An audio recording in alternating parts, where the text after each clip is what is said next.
I was supposed to go to this VO2 max testing because I was supposed to then potentially try to make the world's team for German team for junior track worlds. Like, that would have been amazing. But no, instead I was in the hospital for 2 weeks having a doctor tell me that I would never be able to compete at a high level in my sport. And yeah, that was a really difficult time. Like, it brought my dad and I closer because I don't know, there's some times in my career that my dad was really hard on me being German. And, you know, we laugh about this now, but he would just be like, do it or don't do it, technically, like. But in a way, it brought us closer because he was then more patient with me. But I'm also, in a sense, not patient at times, just because I'm like, I want to do this, and I want to do that, and I want to make that happen. So we just took it one step at a time. I was like, hey, I just want to get back on the bike, see where it takes me. And then I was like, you know what? I'm feeling okay. Even though learning how to manage my diabetes was so hard, and I didn't understand that eating just chocolate or sweets would just spike my blood sugar. And then it was just a lot of just learning, even though I didn't want to be like, oh, look, I'm type 1, I have to do all of this, you know, like at a restaurant, like take insulin out and take insulin, or check my blood sugar, prick my finger a ton of times and get all these marks on my finger. And like, I just didn't want to be different, but it's what I had to kind of do. I just was like, it's what I have to do. I don't have a choice. And I was like, okay, I want to at least do nationals. And then I competed at German nationals less than a year later in that same event and won bronze. And that to me was like a shift of like, wow, I can actually do this, like with diabetes, because I was standing in the same exact spot. And to me, that's always like one event that means so much to me is the 500 meter time trial. It's a sprint event. And that's the race that I have the American record in now. And it's like one of my favorite events just because it holds so much. Hello, ladies and gentlemen, and welcome to Grand Slam Journey podcast, where we discuss various topics related to Grand Slam journey of our lives, sports, lessons we have learned from our athletic endeavors, and how we apply them in the next chapter of our lives. My today's guest is Mandy Marquardt. Mandy is a professional track sprint cyclist, living and racing with type 1 diabetes for the USA Cycling National Team and Team Novo Nordisk, the world's first all-diabetes professional cycling team. Her mission and passion is to be a role model for all to pursue their dreams and to inspire, educate, and empower everyone affected by diabetes. Mandy is a 27-time US national champion, 5-time American record holder, 2-time Pan American Games medalist, and Olympic hopeful. I'm cheering for her to qualify for the 2024 Paris Olympics. I love so many things about the conversation, including Mandy's humbleness and the courage with which she tells her story. I hope you enjoy the listen. If you do, please share it with someone who you believe may enjoy it as well. Don't forget to subscribe so you don't miss the next episode.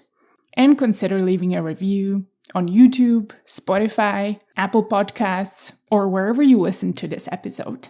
This is your host, Klára Jagošová. Thank you for tuning in, and now I bring you Mandy Marquardt. Mandy, thank you so much for accepting my invitation and be a guest on the Grand Slam Journey podcast to talk about your Grand Slam journey of cycling. Welcome. Thank you for having me. I have been reading about your life and what brought you to the sport and your background, and obviously even managing health conditions such as diabetes, which you have been diagnosed with early on in life. And being a former athlete, I believe managing being an athlete is a journey on its own, not even with type 1 diabetes, which I've listened to many podcasts, and you talk about even the focus you have to pay attention to, obviously sleep, recovery, nutrition, and all of that above, and obviously thriving in life, including your school and academics and Penn State and traveling now and working to be at the Olympic Games in Paris in 2024. So there's so many things we can touch on. And just for everyone who may not know you, quick intro, you're a professional track sprint cyclist, 27-time US national champion, 6-time American record holder. I love the Olympic hopeful. I'm cheering for you. I'm curious actually how that is going and next steps for you on that journey. Anything else you want to add for intro for anyone who may not know you? I think you summed it up pretty well. And It's kind of ironic because this is the Grand Slam podcast, and I actually started playing tennis first when I was really young. So I'm excited to dive into that. But yeah, you covered it, and I'm looking forward to this conversation. Fantastic. I did hear that. I heard your idols actually when you were grown up were Steffi Graf and Jennifer Capriati, and you played some tennis. So I'm curious about all that. You listened, like that was, maybe I mentioned that once or twice on a podcast, but yeah, you found that. I like to do some background so we can hopefully dive deeper. And this podcast isn't a repeat of all the other things that you do. And I know you were born in Mannheim, Germany. Fun fact, my sister studied at Mannheim University for a year. So she was there on an exchange program. And when you were 6 years old, you moved to Florida and played various different sports. But I'm always curious how the multicultural background, having dad from Germany, mom from US, moving at a young age between Europe and US and kind of back and forth, you went multiple times. How has that shaped you, including obviously your selection of sports? That is a really great question, and I don't think I've ever been approached with that angle. From your accent, I just want to ask, where are you from? I'm from Czech Republic, so yeah, right next to Germany. I might be racing there in Brno later this year. We'll see. Just depends on the race schedule. But yeah, so from traveling, being in Europe and being in America, yeah, just that opportunity experience at such a young age gave me kind of this perspective of just people and food and just family. And so I didn't really have a big family growing up in Germany. I had my grandparents and my parents, but yeah, just that aspect of being able to have conversations in the house in German and English was really unique. And having dinner at home was just every night was a cultural thing for us. And being able to just travel from one country to another in Europe was really neat and exciting. So when I went to Florida, when I was 6 years old, I wasn't as easy to get to places, but there's these opportunities in sports. A lot of people were really active. That's kind of why the reason my mom's from Florida, so to also be closer to her family, we moved to Florida. And it's just great weather. And it was just normal to be out and be active rather than, in Germany, they have seasons. So I got into swimming and tennis, and it kind of went from there. My direction was just to kind of get me out and be active, was really like their thing. It was just to get me out, to be social, and yeah, kind of get integrated into the American culture. What did you enjoy about tennis? Because I did hear you on some podcasts that you actually really liked it and potentially wanted to play it competitively, but you got injured. So I'm even curious how we find our sports passion, and obviously kind of from that on, what led you to cycling? I wanted to be a professional tennis player. I think my AOL email was like Mandy Tennis Pro. I think my dad made it. But I was playing for 5 years competitively, and I was playing at the Rick Macy Tennis Academy. So I was tall. So I was playing against a lot of girls that were a bit older than me. And I think at that point, at a young age, recovery, or back then, that wasn't really talked about as much. Maybe 15, 20 years ago, recovery and nutrition wasn't as big as it is now. So I think I was just overdoing it. It's not because of my parents pushing me. I was always just wanting to train and be better. And when I wasn't playing tennis, I was swimming or I was running. I was just doing something else to aid my tennis. And that was an exciting adventure to get to play and to travel. But I had a stress fracture in my foot, and that got me really upset. I was like, how, why? I didn't really understand, at such a young age, like, why am I having this injury? And I guess it just kind of made me sad. And I was like, well, I'm not really enjoying it right now because I'm hurt. And I had a swinging background, and I kind of started to get better. And I was like, hey, Dad, can I run with you in the morning? Because my dad was a runner. And so I'd run with him before school, and I'd see my teachers before school, which was really funny because I'd be like, oh, I'll see you soon in the class. But from there, yeah, we were running 5Ks. And then with being in Florida, triathlons are just so big and well known because of the ocean. So I was like, I want to do a triathlon. I don't know where I saw this. So my parents were like, well, you do need a bike. You need a safe place to learn how to ride. So my dad Googled the velodrome, and it was literally 20 minutes from our home, which is incredible because there's only one velodrome in Florida.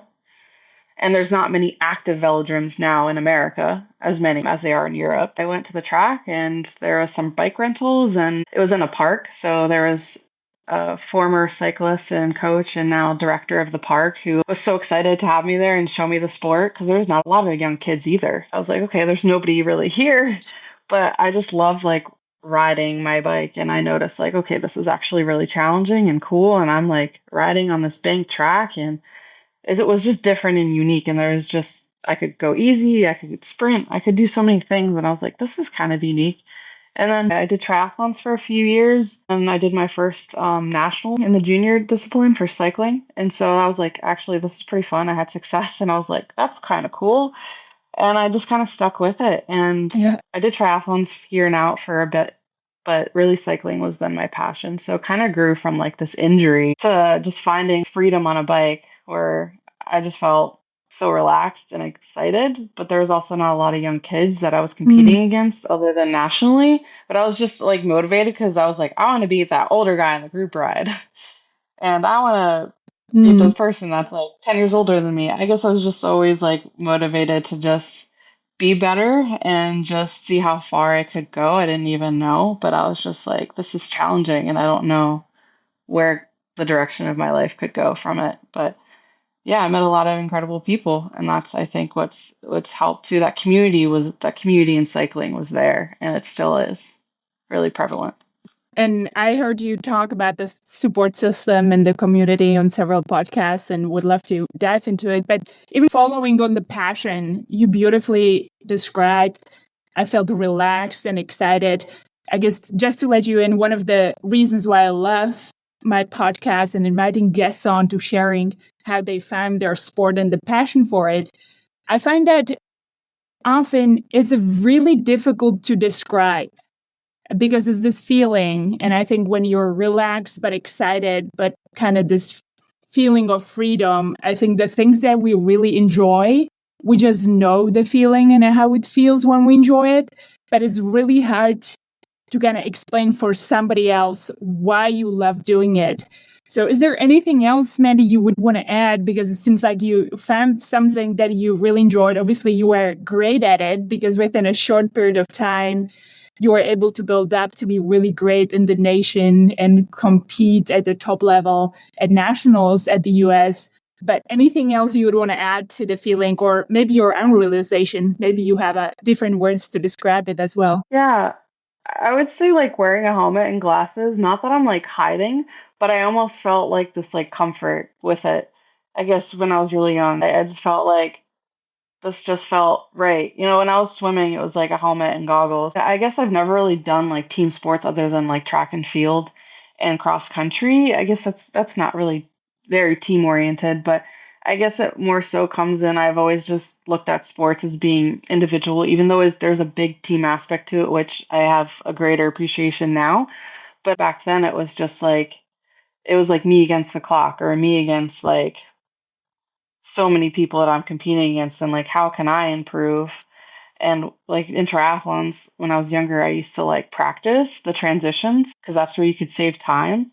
And like my mom and I would like set up a transition area at home and I'd practice or like rubber band my shoes so I could like hop on my bike and then just start riding. And just like the details of it, I just thought it was cool. I guess having that like second language, maybe I was never as a young person so good at communicating that just sports was like an outlet to do that. I didn't necessarily have to communicate to anyone. Although I was getting information, I just didn't feel like I had to hold someone else back in their success, where it was just like me and me growing. I love that you also brought up the bilingual. I know you still speak German.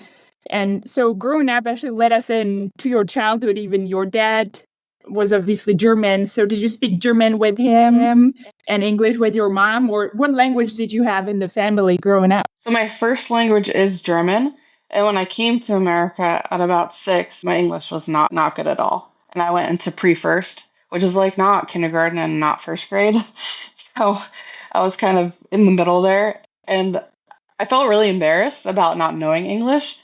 And then I started to learn English and I got made fun of because I had an accent, because I sounded different. And now I wish I had an accent because I think it's really unique, but I got rid of it because I tried really hard. So Yeah, I guess it's just that aspect of fitting in and being accepted. So I wish I still had it. Like, I love your accent, and I think it's just so unique because it tells the story of like who you are and where you came from. But I guess when you're young, it just shows you like you kind of get put in this certain position of you're not like us, so you have to conform. But in the Yeah. household, I think for many years I did still speak German, but then because of going to school, they were incorporating more English. And then as I got older, it's just English. I was actually recently in Germany and I would switch between English and German with my dad.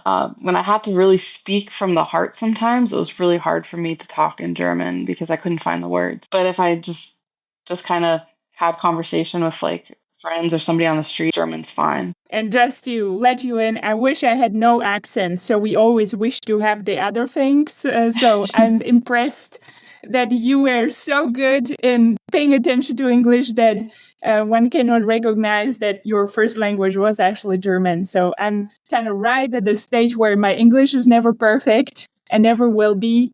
And I'm forgetting my Czech too. So I'm like in the middle of nowhere now, I feel. But then going back to your cycling and your journey. So it seems like, unfortunately, or at that point, your parents got divorced as well. It seemed like your dad went back to Germany. And so you were kind of put in this position. Where do I want to go? It seems like, or where do I want to live? And you actually wanted to follow the passion cycling in Europe, which my parents got divorced. Thank God, actually. I think it was to their better relationship. We were grateful for it, all of us.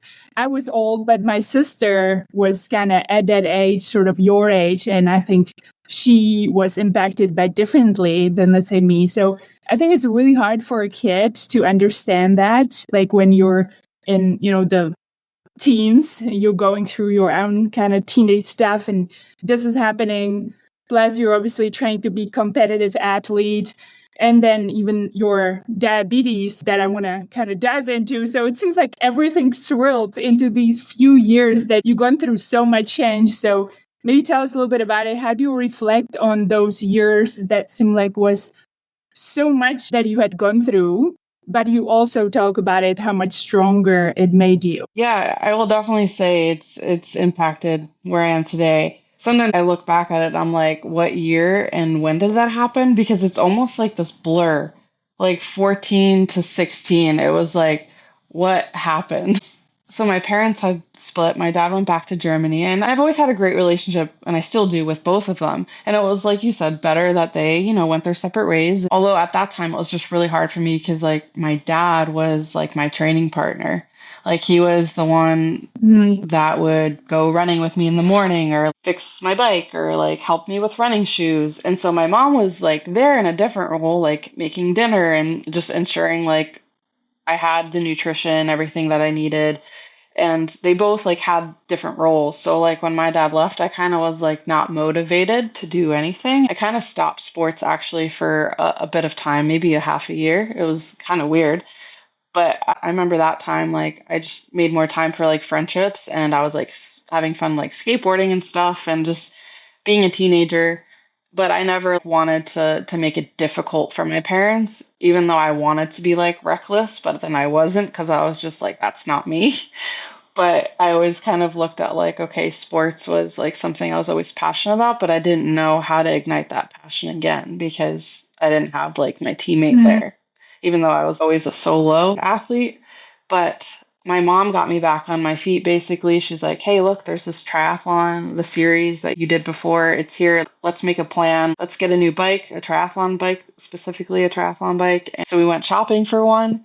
And she's like, all right, this is the date that this event's happening. So she just got me ready. Like there was a plan in place and there was equipment there. Yeah, she just like helped me with the transitions and just she really was passionate about helping me get back on my feet. She was hurting, but she was also making sure that I wasn't hurting. And so it was like a good distraction if I think about it, like her helping me. And then as like things started to happen again and I had like some fun and success again, I was like, it'd be really great. I went to, I think, visit my dad the summer before. It was like 2007. And I was like, I really enjoyed the team aspect of Mannheim. They had a team there. And I just wanted to move there. And I didn't really understand the capacity of what it takes, but I was just like, I want to move there. We were seeing like a sports and family psychologist, and I kind of cornered them and I was like, can we make this happen? And yes, it happened, even though there was like a lot of stress involved because my dad was like, well, where are you going to live? Where are you going to go to school? And I was like, right, I don't know. Can you figure that out? So I lived in like a boarding kind of home. It's part of the church, but there was no like Mhm. religious affiliation, but it was just like they had housing available. And so I was living there in the house, kind of had my own room, but like it was a shared kitchen. But then on the other side of the house, there's some young kids that didn't have any families.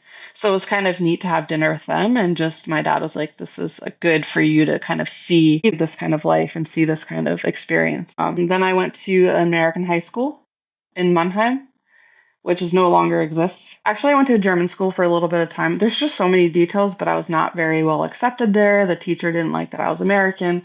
That's like a whole nother story.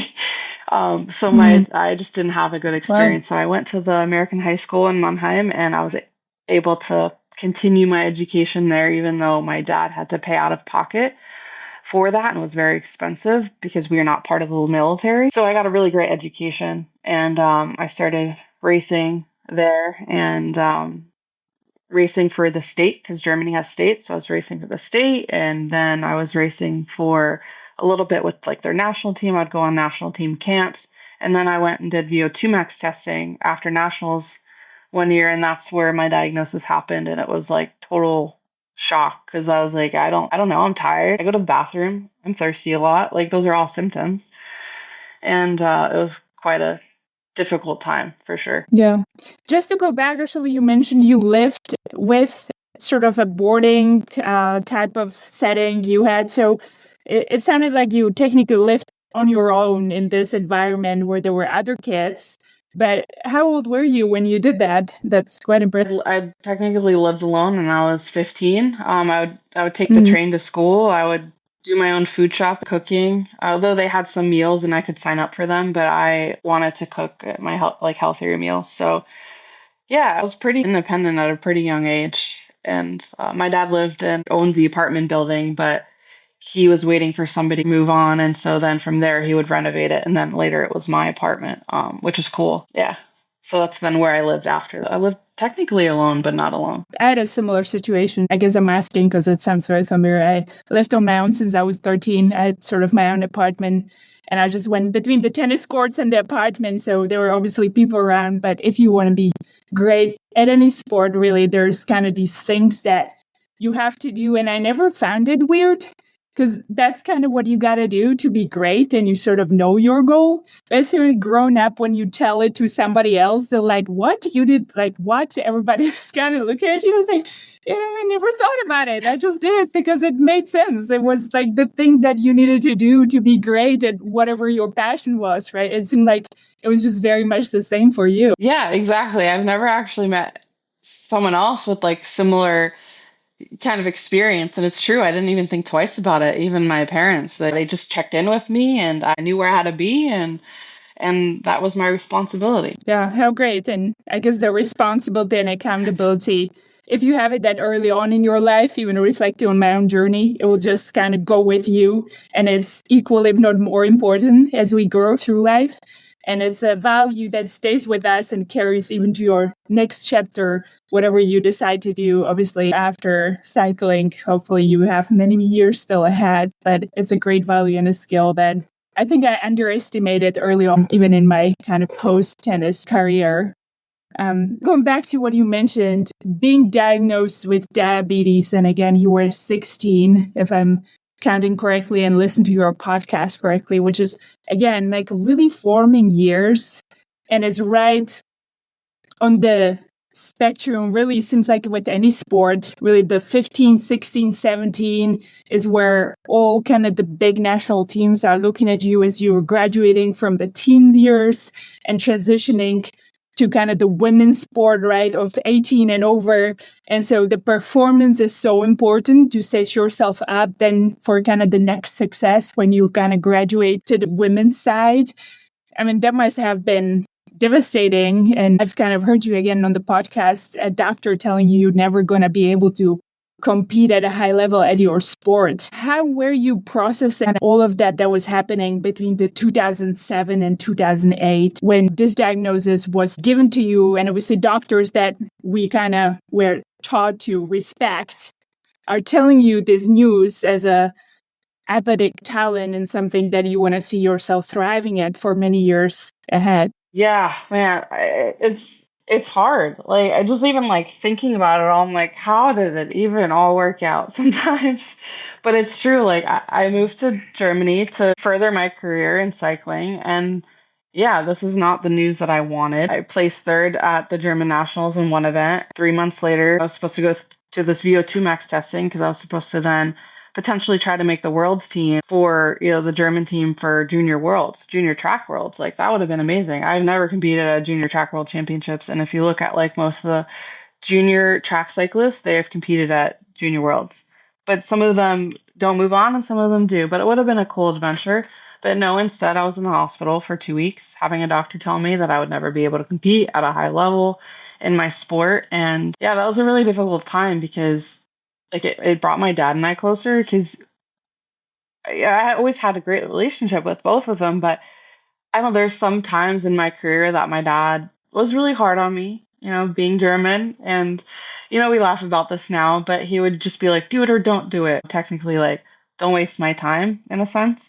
And I was just like, I don't know, Dad. I'm tired. I don't know what it is. Like, it was the nationals before I moved there too that like something was wrong. Obviously my blood sugar probably was so high because I was so nervous. My cortisol level spiked and it made it's like the stress hormone, so it made my blood sugar go high. Yes. So it all had this domino effect.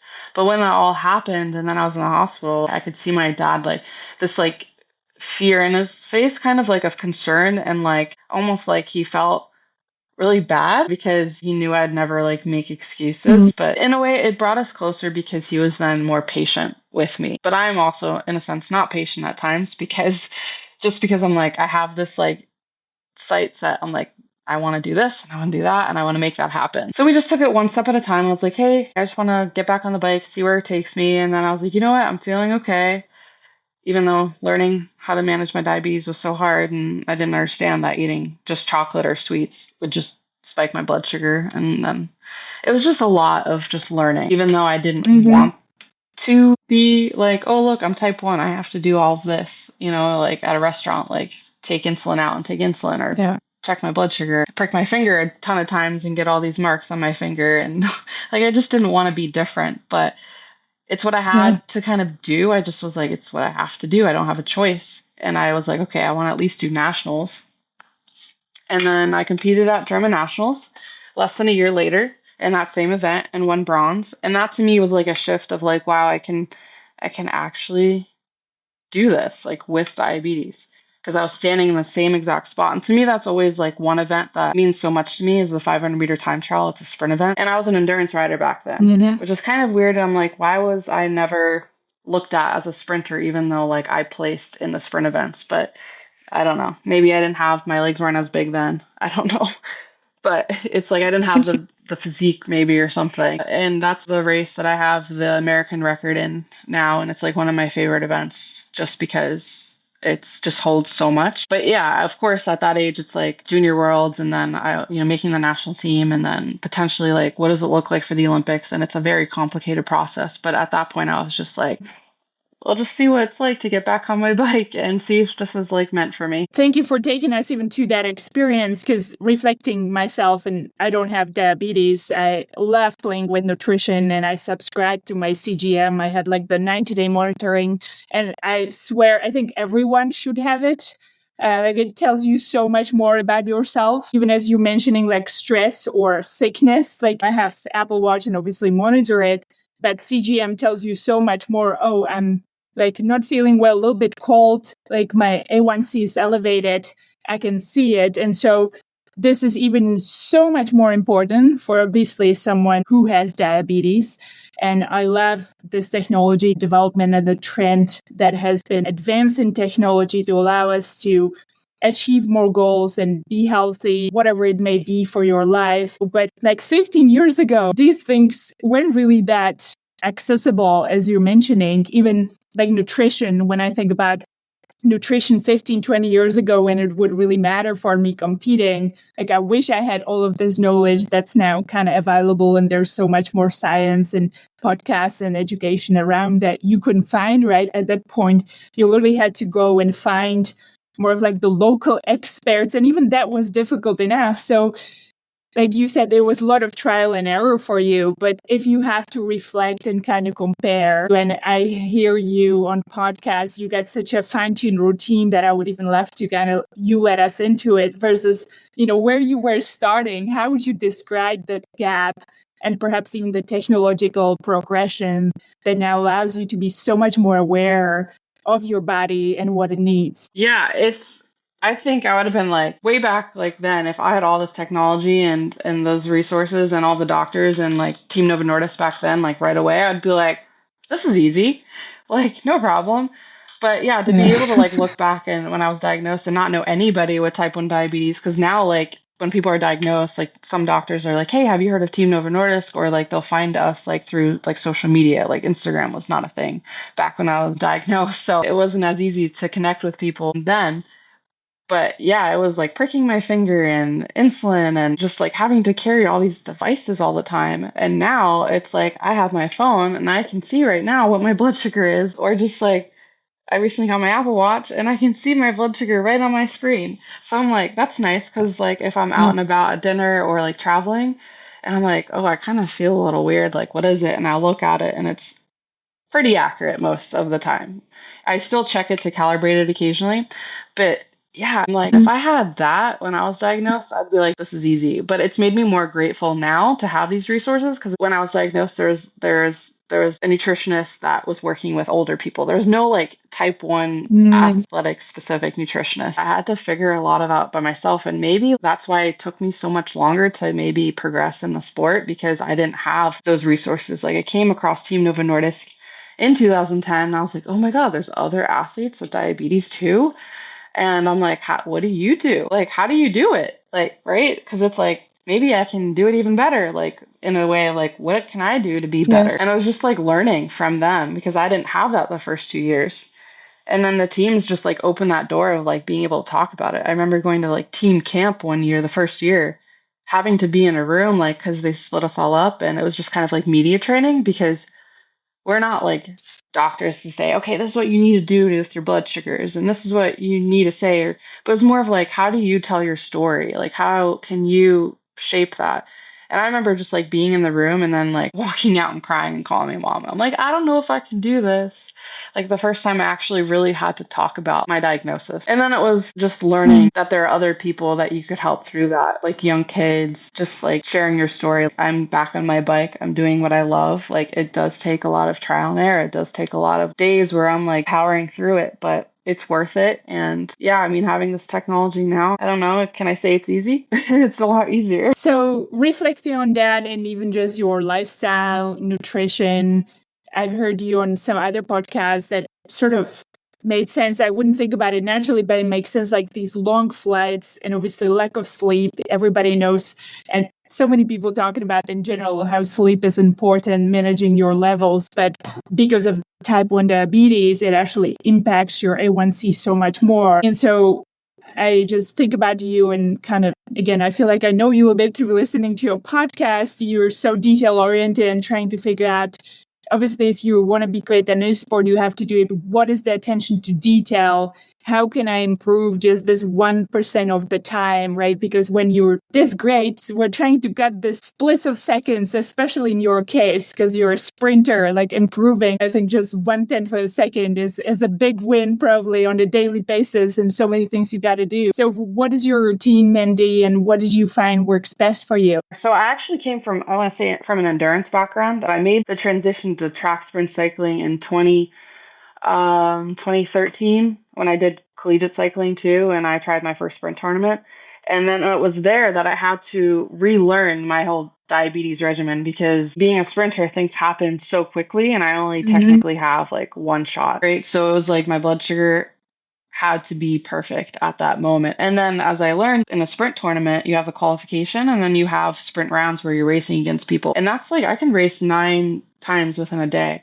And so that's a lot of stress in itself and also nutrition. I would write things down, like what I was eating, what time, how much insulin I took, because you would think my blood sugar would be like low the whole time, but no, it was also high because I was stressed and it was hot and I was racing outside or I just traveled. So it was just like many years of learning how to be a sprinter with diabetes. And it wasn't until like 2014 that I started to race internationally. And I was like, this is there fast. Like this, how am I gonna go from here to like here? Like I'm literally racing my idol from Australia, Anna Mears. She was literally right next to me. I was like, I can't believe like I'm here racing. Everybody starts somewhere, right? So that was for me, it's like, okay, this is the beginning. There's just so much I still personally have to learn. And back then, we also didn't have the resources like we do now in the program of sprint cycling. Like it was really solo, like me and another athlete. And we were just kind of tagging along with the endurance athletes to most like World Cups. So it was very difficult back then. Now we have bikes. We have a hub program here. We have a daily training environment. We have aero testing. We have all of these resources now in the last 2 years that have come because also with the Olympics coming in 2028. Just looking at that, like I sometimes reflect back and like, could I have been more successful younger if I had all of these resources and all the right doctors and understanding diabetes? I kind of look at it and people think like I've been in the sport for such a long time, but at the same time, I kind of haven't had it that easy. Like, yeah, Rio 2016 was never going to happen because it's like a 2-year Olympic qualification. I literally just started sprinting in 2013. And I missed 2020. I was an alternate for Tokyo, but I was part of that qualification because we qualify as a nation. So we could qualify 2 spots, but we only qualified 1. And so it was between me and another athlete. We missed the other spot by like 1 country. So not much. And so it was really hard to kind of look at all of this, but I've been at the bottom before and I've had to like pick myself up and learn and just pulling it all together. So it's been every year I've been just trying to be like a better athlete and a better athlete with type 1 diabetes to ultimately reach my goal. And now I have 3 more races coming up that are part of that Olympic qualification and I'm going to Hong Kong. I've been there 3 or 4 times and I'm trying to improve every time when I travel to just make my diabetes that much better. Like keep my blood sugars as stable as I can with hydration, electrolytes, eating a good meal. It's not just like what you do the day of and when you travel, it's like what you do days prior to competing or travel. I have years of experience with just being prepared, but not every day is the same. It's like trying to ride up a hill with your bike and trying to keep like 200 watts. It's not doable. Like there's always going to be fluctuations, and that's kind of how my blood sugar is. But I'm doing everything I can with good sleep. I had one time, it was the worst experience in Hong Kong. It was during COVID. We went there. They kept us in the airport for 24 hours and only gave us pasta Wow. and sandwiches. And my blood sugar was so high for like 2-3 days. I was like, this is impossible. Like I am exhausted. Like I haven't really slept. I slept in a cot where they've kept COVID patients. Now we're in the middle of the airport and just trying to get out because of this COVID window testing that the team had missed. Something was miscommunicated. And so they wouldn't let us leave the airport. And it was like the hardest thing. And I was like, I'm supposed to race in like 2-3 days.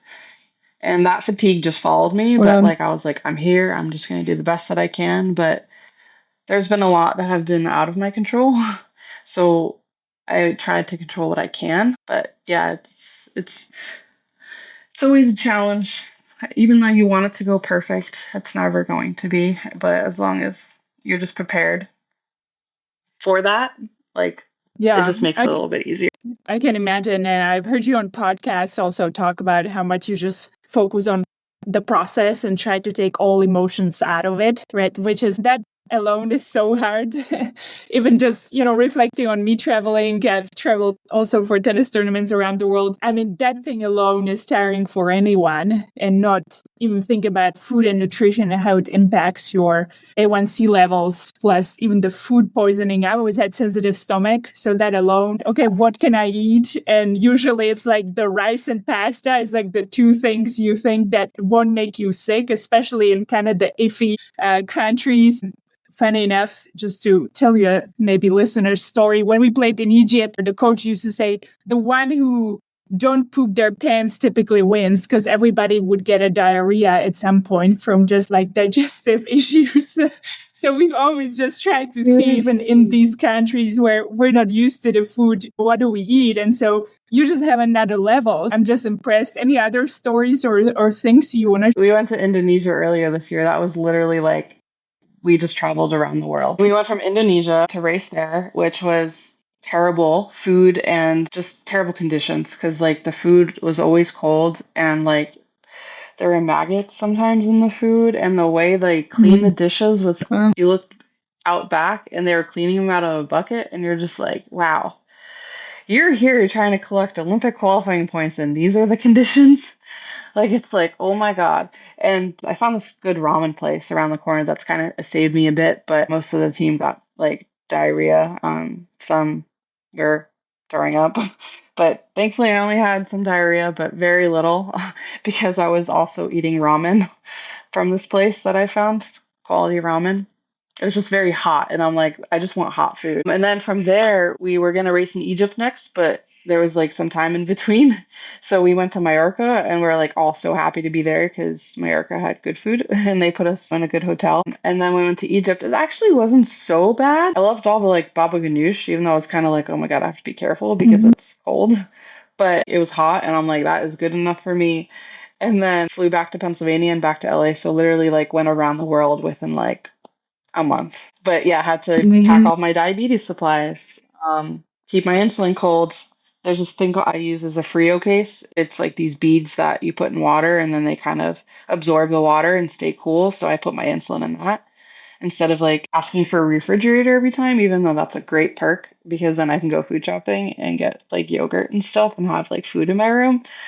But I asked the nutritionist, like our team nutritionist, if they can always ask for vegetables without any sauce. Because I noticed like the sodium kind of messed with me too, because other than the type 1 diabetes, I also have hypothyroidism and psoriasis. So it could flare up. And obviously, like my immune system's working harder then, and I don't want it to because I'm trying to be ready to compete. So yeah, I definitely try to keep it very basic. Yeah.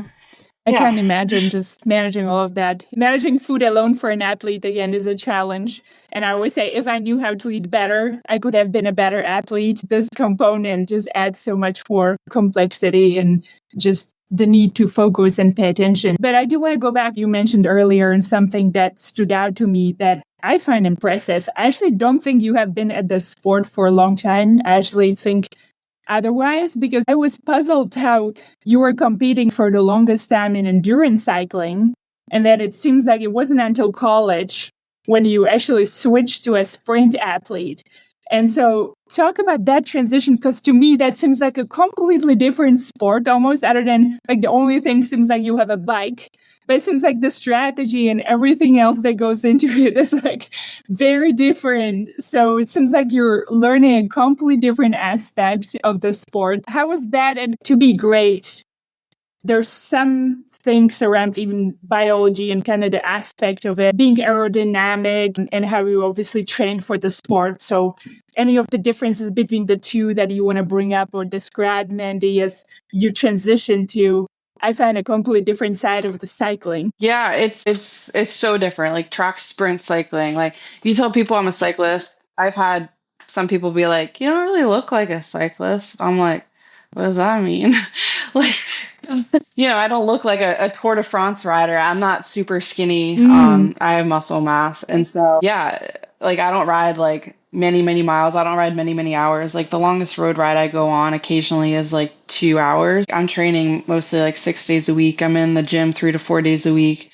I'm on the bike like 4 to 5 days a week on the track, 3 to 4 double sessions a week. Like recovery is a big aspect to it. So I had to learn to like really, we always have this joke like to be able to bury yourself and like to do 500 meters. Like there's an endurance rider that can do 500 meters, but in like 10 minutes, they'll be ready to go again. A sprinter, they do 500 meters. We typically take 20 to 30 minutes when we do 4 of them in a session because we are hitting like maximal like threshold. We're trying to produce as much lactic acid. And so we're able to produce more lactic acid than like your typical endurance rider. And so I had to also kind of learn to do that, but it kind of came a bit more natural to me because just like my body type fit more as a sprinter.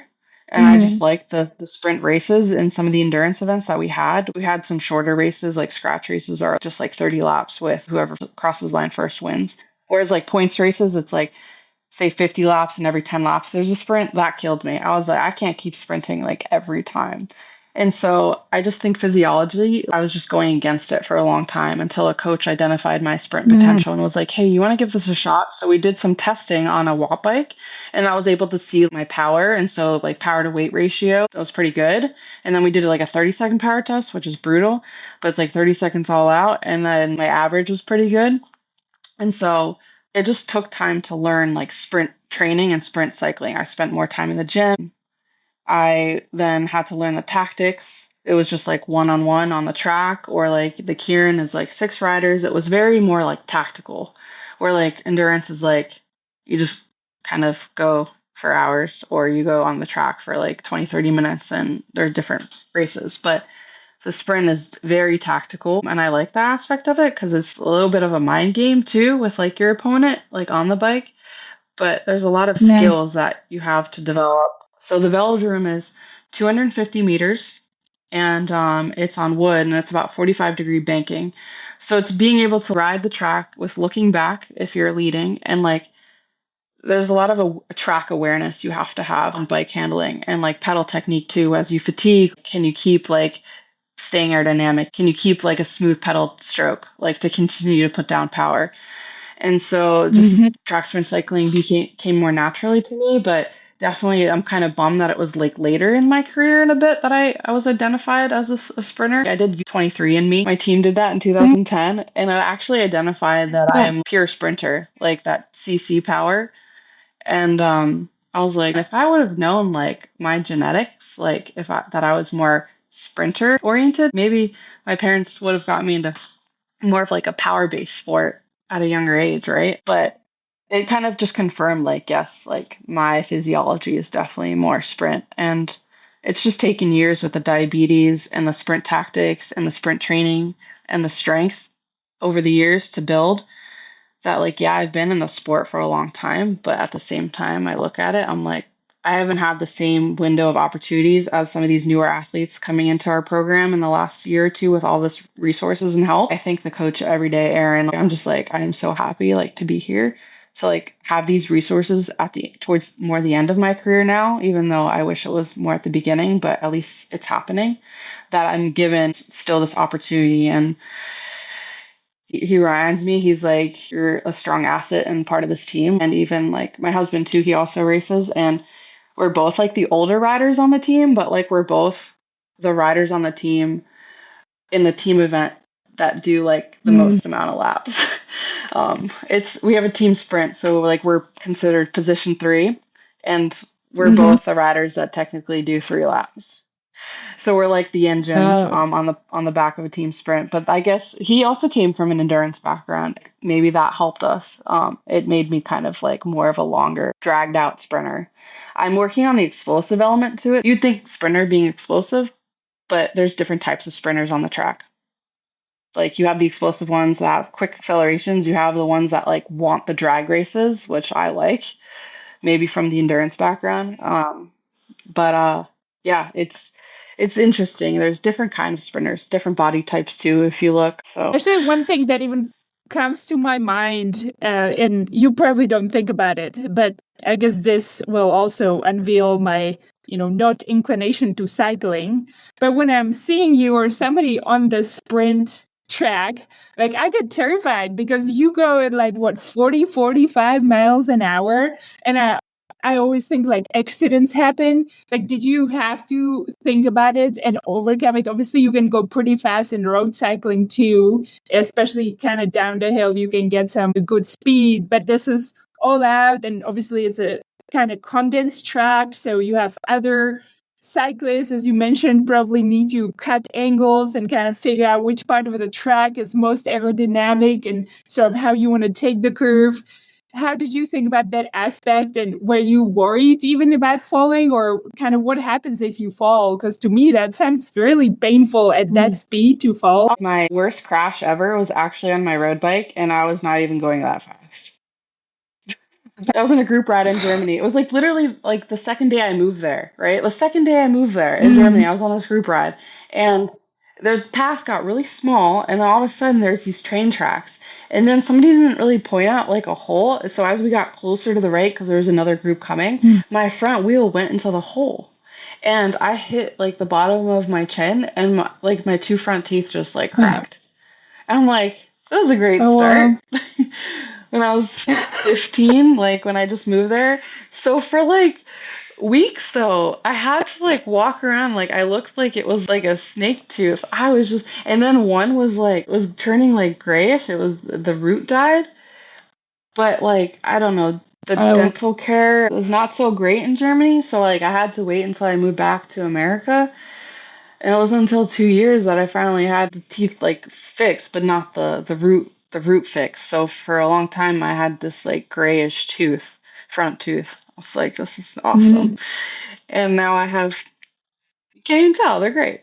But that was my worst, right? Because like that was something that really impacted me for a long time. Other than that, like crash wise, the major crashes in track cycling and cycling in general are collarbones and concussions. And thankfully, I haven't had any collarbone. Knock on wood. I haven't broken any collarbones yet. I've maybe had one concussion back in 2011. But at that level of racing, there's a lot of risk and intensity involved. And even in the daily training environment, safety is always the priority. But I would say sometimes I'm a more conservative rider. I don't maybe shoot the hole, like if I see it, or I don't make it, which maybe have prevented me sometimes from making it to the finals or something. But there's riders who are like that's their last race kind of like ride, and I'm definitely more of like a conservative in a sense sprinter. But that's why I like the match sprints, because that to me in cycling is like the purest form of like tactics, power, and like just a combination of everything. Where the Keirin is a event that is originated in Japan. It's for betting. 6 riders behind the motor, brings you up to speed, motor pulls off, 3 laps to go. It's like literally a drag race. And it's just like things are shuffling and moving. And that to me is like, that's more of a race though. That's like luck. It's all about positioning too. But with a sprint, my favorite event, which is you rarely get hurt ever because it's only you and another person on the track, but it can happen. You like bump wheels or you come up and they come down. But I fractured my humerus in the Keirin in 2018. I was sprinting and my elbow like got bumped up, and so my bars then turned really quickly and I just fell on my arm and I fractured my humerus. But I raced the 7 through 12 final and I didn't even know that my arm was like fractured. So yeah, it hasn't been so bad, but it can be pretty brutal. And it does happen. Thinking, how do you even overcome it? Because you shared your first accident. I think everyone can reflect on their own. I still have my first bike accident when I was biking, just going from the store. And I think that's why I don't like the bike, because I felt like the bag got tangled in the wheel and you fall. The groceries are scattered. I think it wasn't even bad, but it was just associated with it. So I don't think I ever got over it maybe when I was 10, 11 years old. And so here you're racing and seconds and splits of a second count. And you have to be in the mindset, probably like any other sport. If you think about getting injured, it doesn't help you. But how do you overcome? Because that's just how our brains work. Have you found anything that works for you? Or how do you work through your mindset to kind of reset from an accident like that, or kind of scare of an accident like that for the next race or the upcoming competition? For me, it's just racing them more. The hard part was in like 2020 and 2021, there weren't a lot of races. And so at the Keirin, I wasn't racing it as much. And so when I am racing it a lot, I get more confidence with each one. So that's why I'm excited about these next 3 races, because even though it's like we have Hong Kong Pan American Championships here in LA, and then like literally that following week we have Canada, it's like a month of like 3 important races, but it's like to me that is the best. Like just put them all together. And when they're kind of spaced out too much, it's hard like mentally. I like when it's all like just let's just make it happen within a month. I know that pressure of like having to commit and make it happen when there's just time in between races. Sometimes you kind of have more time to think and it's not always the best. But yeah, also because I've seen my husband have some really serious crashes. He broke his collarbone and his scapula, so shoulder and like Oh. both had serious concussions where literally he crashed in the Kieran like right before my race, and I was just like seeing him just like not wake up for like 40 seconds was Yeah. really hard, and then him like finally getting up, but then he got up because he didn't want to be like lifted, transported because he knew I was racing.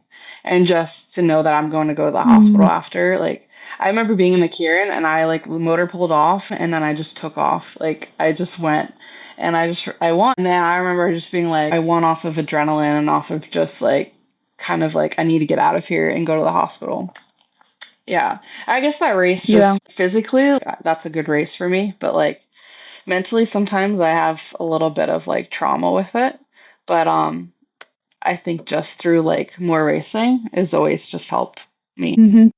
Like you'd think like I guess you talk about I'm it. doing this like Sorry, I think there's a delay somehow. Go ahead. no, I was just saying like you think like oh you're this professional athlete and there's no fear, but like there is realistic fear occasionally because like yeah, you crash and your season could be over, Olympic qualification's over. So like my risk to reward is sometimes in it. I'm trying to qualify the Olympic spot for the United States in the sprint, and then when you make it, you qualify the sprint spot, you get selected, and then at the Olympics you race the sprint and the Kieran. So technically, it's like I still race the Kierans and stuff at the World Cups, but like my passion is definitely like the sprint. And we also have the team event, which we're such a very new team. We won a silver at the Pan American Games and set a national record. Our big team focus is more 2028, but there could be a slight chance that we could qualify for 2024. But individually, qualification is looking a lot better points wise, but we're still targeting the next three races individually and as a team. Love it.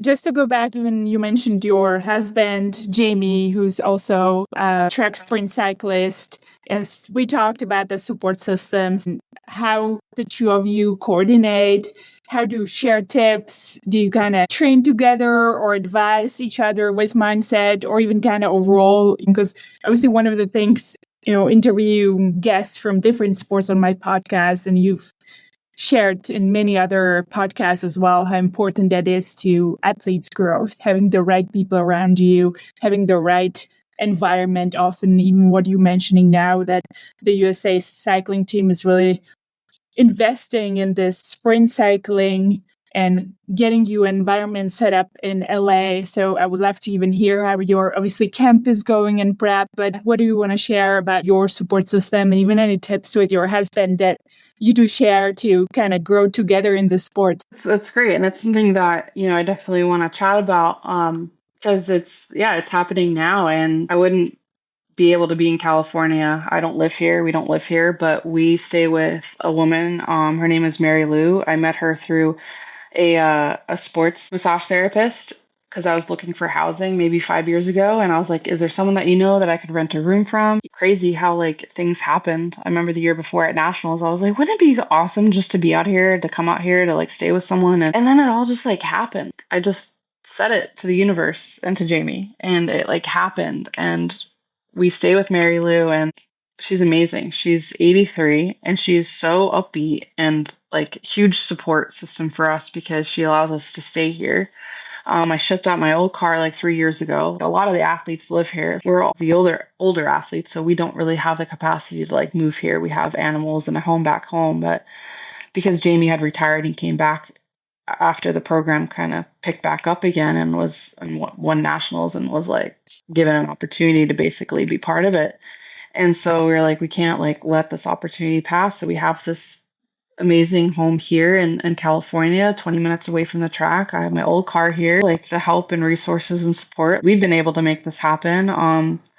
He works for the union, so he isn't making a lot of income right now. So like a lot of financial conversations we have, like thankfully I have like sponsorships and we're able to kind of make that happen together. But it's definitely difficult. The men's program is not targeting the Olympics because of qualification points. They're not there. But as far as like they have the World Championships in Denmark in October, which I want to go to because Novo Nordisk is there. But his career is kind of like always being reevaluated because of like finances. And it's definitely hard on both of us. But we're here together, and a lot of our conversations after training, it was always like, how was that today? How'd you feel? Or sometimes the car ride home is quiet. But there's definitely a lot of patience involved in this. And I wouldn't want to do this on my own. And to be able to do together is so special, even though like financially it's really hard. But like being hard, it would be hard to be away months at a time from each other. I think the longest time away was 2 months before when I was traveling, when he was working and not an athlete. And so to be able to do this together and have someone to lean on and having a support system means a lot. I mean, my mom's staying at our house in Pennsylvania and watching her animals. It's really hard. You miss a lot of holidays. And yeah, but to be able to be here and to do it together and to know like we have somewhere here that we can stay. We have my car. We're making it work and we're doing it together. This is something we can look back on one day. Yeah. And it's great that you actually have that same understanding and baseline of the sport and sort of know what it takes to put in the effort. Because even from my tennis background back in the day when I played, it just came natural to date tennis players because you kind of knew the effort that goes in.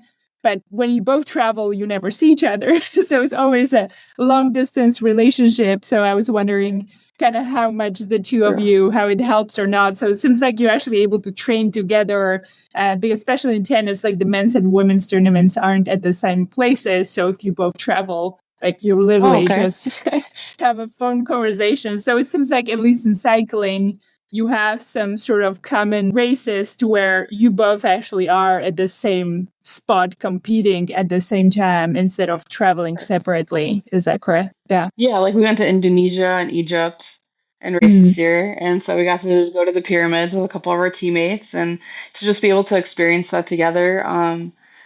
And to compete there together and just like see each other. We went to the Pan American Games and competing and being in the finals and medaling. Yeah, it was just so neat to like look up and see him there. So it was just really cool. I was curious, right, about kind of that and what you mentioned, how hard it is, obviously, to make it and be financially secure. Everybody who has done any sport knows that no athlete is choosing their sport for the money. Like there's very few people who actually make money out of the sport. In tennis, if you actually make it, it's one of the better sports where you can actually be financially well off and somewhat retired if you're perhaps in the top 50 in the world for a certain period of time. But really anywhere beyond that, it's really hard to retire in a way that you don't have to find another kind of career or job after. And so cycling specifically, even just reflecting on some of my conversation with my former tennis coach who was part of the Olympic committee, and that determines where the Olympics will be. And he shared his observation, which is, you probably understand, but many people may not. Like the people who are going to Olympics, most sports still, he says, are still amateurs in a way that you cannot sustain yourself typically fully on just the sport. So there's still many sports where the athlete has to do obviously all the work, putting 4, 5, 6 hours a day, but still make some sort of other job in order to support the passion, which is the sports and athletics, and to be great at what they do, which is so hard. So it seems like you and Jamie are figuring it out, obviously. But how are you thinking about just the sponsorship and how are you taking advantage of it? I think there's been a little bit more, fortunately, now opening up, which I think with this social media that gives you opportunity to speak your voice, really show all the effort and hard work that you've been putting into the sport that's fully transferable to really any other venture. But how are you thinking about it, Mandy, or even thinking about preparing for what next chapter may bring? I wonder if the U.S. cycling team has any sort of guidance or programs that kind of can help you then transition to potentially kind of the next chapters, whatever you or Jamie or really any other athlete may choose to do after that. Yeah, I do want to say the Team USA and USA Cycling do push out a lot of resources, say like Team USA tuition grants that I've received for school. That's been really helpful. So I don't receive a salary through USA Cycling or any kind of compensation in that way. There is a lot of great support that we do get with resources and bikes and our World Cup travels and stuff. They do provide like great educational opportunities, workshops too, which I think are really helpful. And like I said, the tuition grant from the Team USA tuition grant was really helpful for the last 2 semesters. It definitely covered the classes I took, and I'm very appreciative of that. I don't have to ask my parents for any help there, so it was nice to be able to have had that. And as far as like sponsorship goes, the way I see them is like a partnership. So not only am I promoting them, but like they're also telling my story and that we grow together and make a difference together in the community. So I have a partnership with St. Luke's University Health Network, and they're a really great hospital locally in Pennsylvania where I live. And we've done a lot of pediatric events, diabetes events. I threw the pitch for a local Iron Pigs game. Just like more community involvement was really big for me and to be out in the community. And so that was just a really great fit. I've had a partnership with them for the last few years, and they're definitely one of my biggest sponsors. And I have them on my race kit. So I promote my kind of like a race car. I promote my sponsors on my cycling kit. And I have newsletters and a media report. So I have a PR manager that I got a few years back just because I just thought it would be an important element to managing my time and having somebody to help me kind of keep track of everything and make sure I'm fulfilling those like sponsor obligations and just kind of keeping them in the loop. So I have monthly newsletter now that goes out with just like fun facts and stuff and things that I'm up to, just to kind of give like sponsors and fans like a more personal insight to everything. And I kind of talk about like where we're at right now, like with Mary Lou and what that looks like. So it's kind of different because I don't really tell people that on social media. So it's gonna be a cool little blurb on my newsletter. And then I represent Novo Nordisk and Team Novo Nordisk, and so thankfully I've been able to advocate for myself there a few years back for a salary. So yeah, it's like a lot, but it's enough for me to get by and like to buy groceries and to pay bills and to at least save a little bit for emergencies. I do have an agent.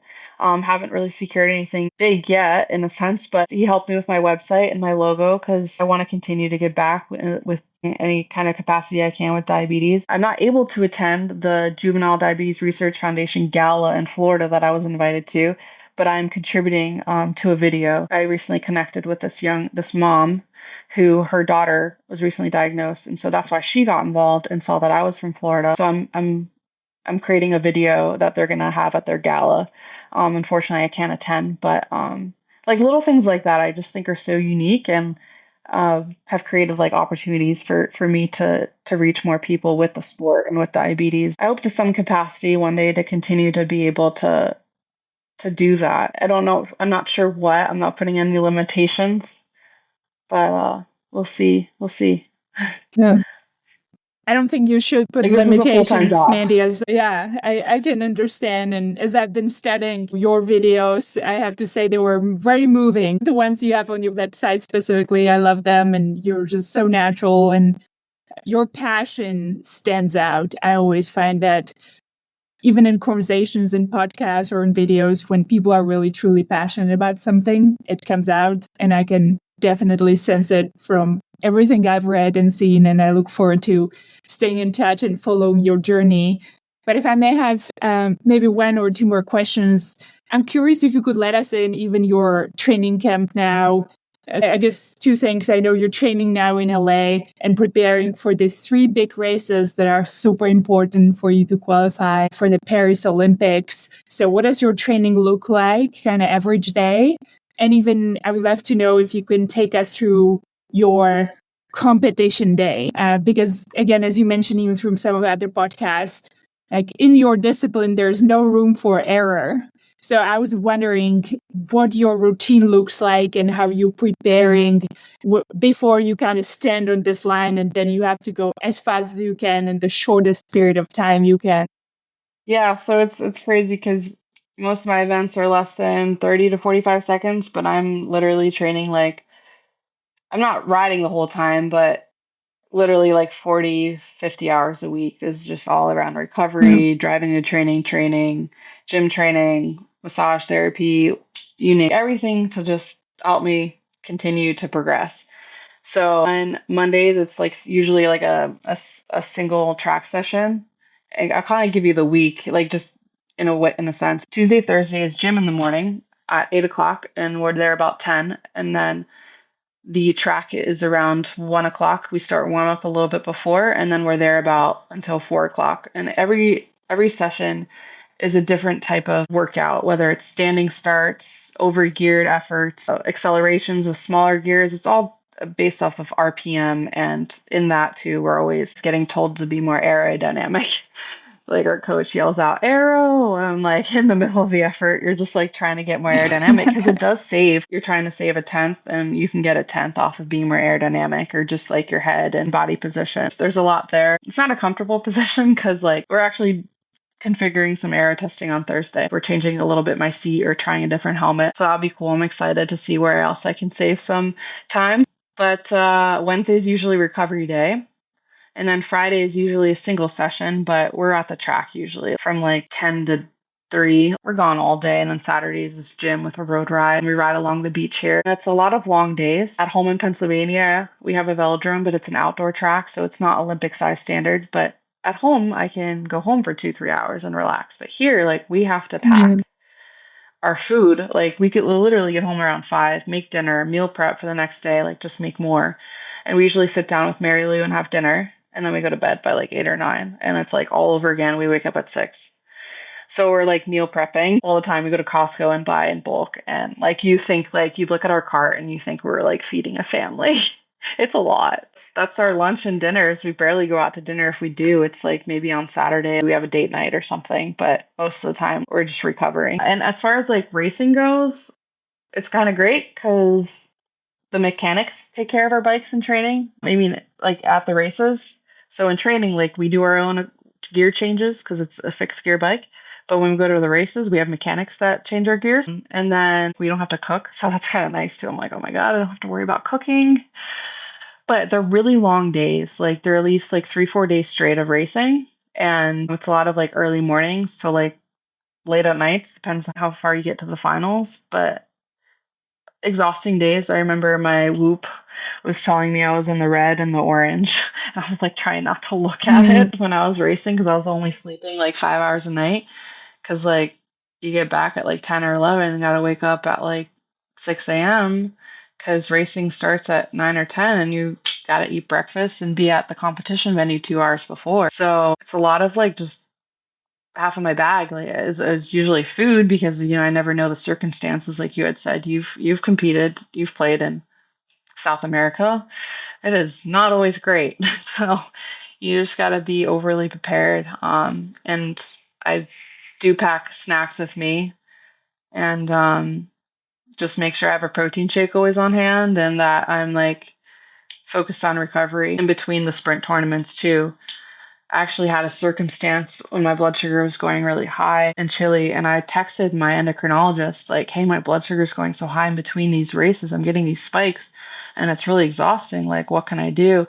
And I was getting ready for the finals, like, sitting in the mechanic room because it didn't make sense to drive an hour all the way back to the village in Chile. So I was just in the mechanic room on a blow-up mattress that they bought for us, and just trying to cool down and rest for my next competition. And I was texting my endocrinologist all the way in Pennsylvania, and he was giving me some good tips. And I made a couple changes then and tweaked a few things, and it worked out. But yeah, it's always like, okay, how can I make this a bit better? And that was literally like at one of my major. I was wondering, given if you can share, what's your go-to food like during these times? Because it seems like you're quite methodical. You have everything thought through. So I'm guessing the food that you eat probably doesn't vary much because you kind of know what you react to. So do you have a go-to food that you eat or favorite food? I like Mexican food, but not spicy. I just think the combination of like beans, rice, and like the protein works really well for my blood sugars. In Nice. between races, just keeping it light because I'm racing multiple times in a day, a protein shake. And then I also add a bit of carbohydrates to my protein shake, but more protein than carbs. Just sometimes it's just hard to eat just because of like my psoriasis and anti-inflammatory stuff. Sometimes I like try not to eat too much bread, but sourdough is usually what I go for. I always say like I listen to this podcast too, and I follow Glucose Goddess, and she's shared some really great tips. It's like in the order of what you eat, your food makes a big impact on your blood glucose too. So it's always vegetables first, Yes. protein, and starches last. That's really hard because it's like you want to go right for like the potatoes or the French fries. but you got to start with like a salad or vegetables first. And it has made such a big difference in my blood glucose, like my blood sugars. I guess just to share, even from my experience, actually, when I was on the CGM, my 90-day trial that I did, what it pretty much told me, because it kind of takes you through like a different foods and diets, and exactly, it's not just what you eat, but how much of what you eat and when you eat it and how fast or how slow you eat it. There's actually a lot of variances that I have learned through my 90 days. And what I have learned for me, when I eat my protein first, that's when, even if I eat something sweet later or carbs later, it kind of keeps my A1C sort of leveled as much as possible. So I wonder if you mentioning eating veggie first, which is veggie still typically has some carbs in it. So I'm wondering if it just reacts differently because you're type 1 diabetes, or maybe it's like everybody's biology. Like, this is the thing why I love CGMs. I think everybody should have them because everyone's biology is just slightly different. And so you got to learn about your own body and what food you react to best, or which one is the ones that kind of least elevate your glucose levels and sort of the spikes based on your nutrition and the diet program you create. Yeah, I think I agree. I think a lot of people could gain a lot of value off of CGM. I know typically they're like medical device, but now they're definitely used just to help people like with other conditions. And so I think it's very helpful too from a training aspect and just like learning how food and a routine affects you. I will say though, like the vegetables aspect is more from the fiber. Like vegetables do have carbs, but it's more the fiber and how they digest. So it digests more slowly. And so that's kind of more the sense because the vegetables have fiber and help everything else digest slower. Maybe last question, but not least, I want to touch base a little bit more on your mindset. Because again, as you mentioned, like the sprint is a sprint. You have to be 100% focused. There's no room for error. How are you preparing for the race, or do you have specific mind routines that you go through before or after the race to be focused or even relax and then prep for the next race? I definitely am a little more on the quieter side sometimes just because I'm trying to recover in between the efforts and just think about how I can make the next effort better. If I have 2 efforts left, I think of it like this is the gold medal final because it's best of 3 usually. So I like try to take on my last 2 efforts like it's the gold medal final. Because if that person wins 1 and I win 1, then we go to 3.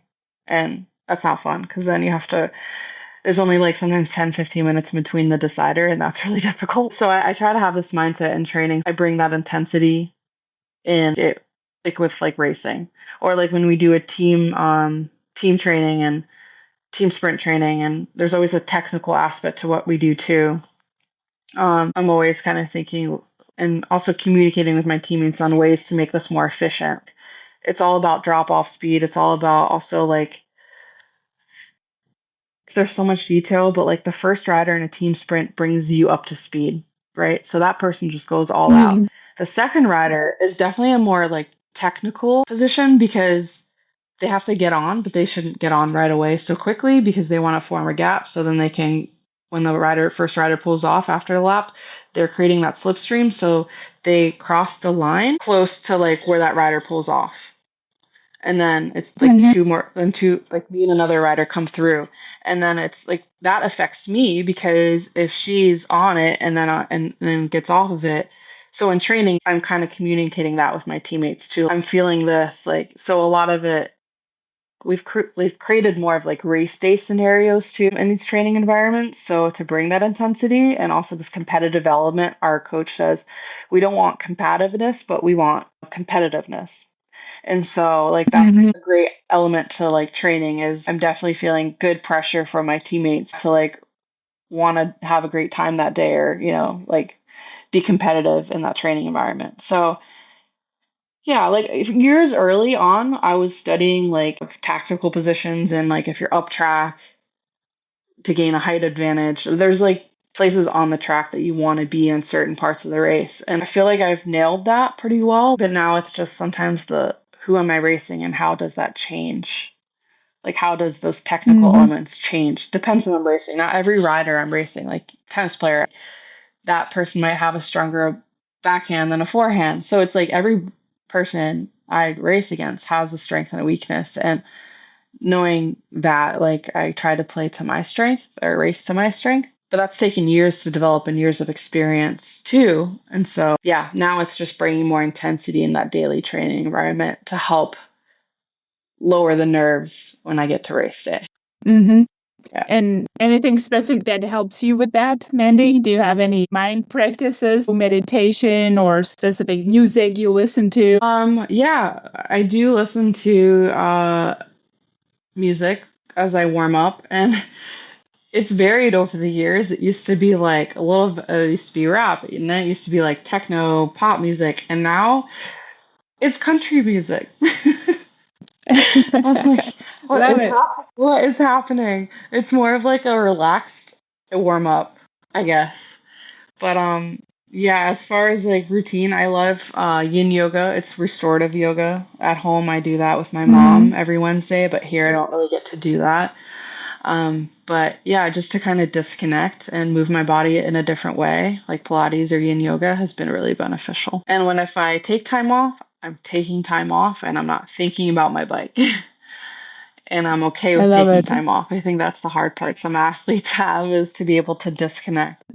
So I think it's something athletes struggle with, and we continue to struggle even in life. I think in work professions, whatever job you end up going after, I think it's super important to know when to focus and when to disconnect and step away. So I think that skill that you're working on practicing is excellent, and it will continue to serve you well through anything else you decide to choose after. Well, Mandy, thank you so much for your time. I have thousands of questions I could still be asking you, but for the sake of time and you get you ready for your next day and training and obviously the competition you have upcoming, we should probably stop there. But I so appreciate you sharing your own journey and accepting the invitation. Anything else you want to share for the listeners as you kind of race to this Olympics? We wish you good luck. Anything you want to inspire them in 2024 that you think people should be doing more of or less of?